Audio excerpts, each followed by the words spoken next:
just before we hear from our last speaker, I want to thank you for being brave, for taking a shot. Some of you, for the very first time, gave the Global Leadership Summit an opportunity to speak into your life. Some of you with little or no faith at all at this point in your life, you came to a church venue and you hung out with some people who might share a few different beliefs than you do at this point, but we all gather around the subject of getting better as leaders. And I want to thank you for taking that risk. I want to thank a couple of people who were brave in the early days when we went to satellite and no one else believed we could. Steve Stroop, who was our longest standing summit partner by satellite, and then other post-site buddies of mine, Bob Merritt and Cal Jernigan, David Ashcraft, Robert Morris, and David Rodriguez, and Lee Powell, and Kyle Ray, and a whole list of other people who stepped up and said, we will join with you in the Global Leadership Summit, and we will link arms, and we'll do this together as we try to bring the message of leadership development around the world. I thank all of you. Also want to thank all of you prisoners and the inmate pastors, again, at Louisiana State Penitentiary. So glad that you joined us. Thank you.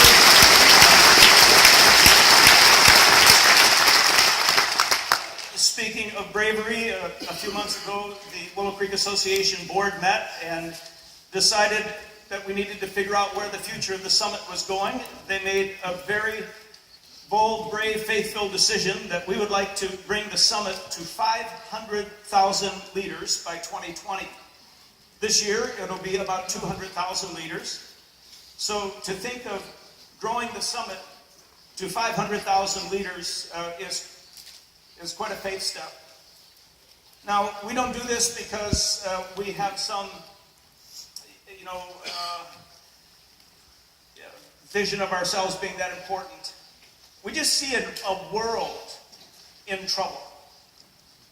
And I said this at the opening session, if there was ever a time when the world needs a higher grade level of leaders, higher integrity, more vision, more servant-oriented, more Christ-centered, we believe it's now.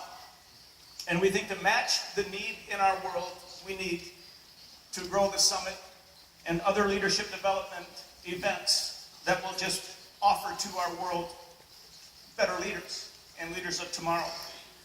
You can help us with this, and if you say, how can I do this, would you please pray? Pray that God would anoint the global summit around the country and around the world. Sign up for next year. Just make it a non-negotiable. We don't look at the summit as some kind of conference that you go to once and skip 3 or 4 years and then you go again. We look at the summit as an ever-increasing family of people who want to get better in their leadership roles. You could bring a friend next year. You could bring more people from work.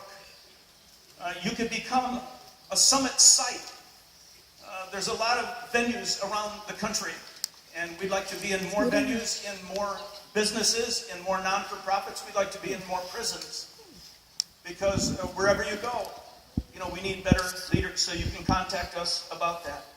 But anyway, we wanted to share that vision with you, and this is probably my last opportunity to thank you for being a part of the Summit family. If you would have told me 20 years ago that the family would grow, that we would have these kinds of incredible experiences together, that people of faith would infect their businesses and governments and NGOs and churches, and that we would take the kingdom of heaven and bring it increasingly to planet Earth, I don't think I would have had the faith to believe. But I'm grateful. The most grateful person here, to be sure. Our last speaker, you're going to see a short intro video, but I want to make my personal introduction to Louis Giglio. A year and a half ago, when we were deciding who was going to close the summit 2014, people looked around the table and I said, well, I know one person who's not going to close the summit in 2014. That would be me. I'm not going to do it. And I'm willing to do the opener, but God has to tap someone else on the shoulder to do the close. And we prayed and we brainstormed for a long time. And just again and again, the name Louis Giglio came to mind.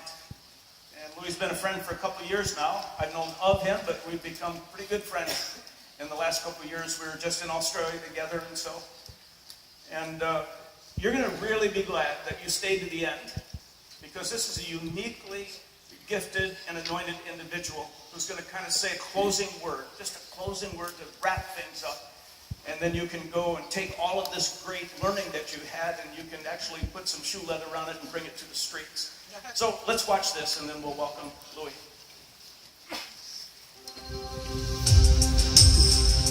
Founder of Passion, a global movement calling students everywhere to live for what matters most, Louis Giglio's life has been devoted to an unconventional kind of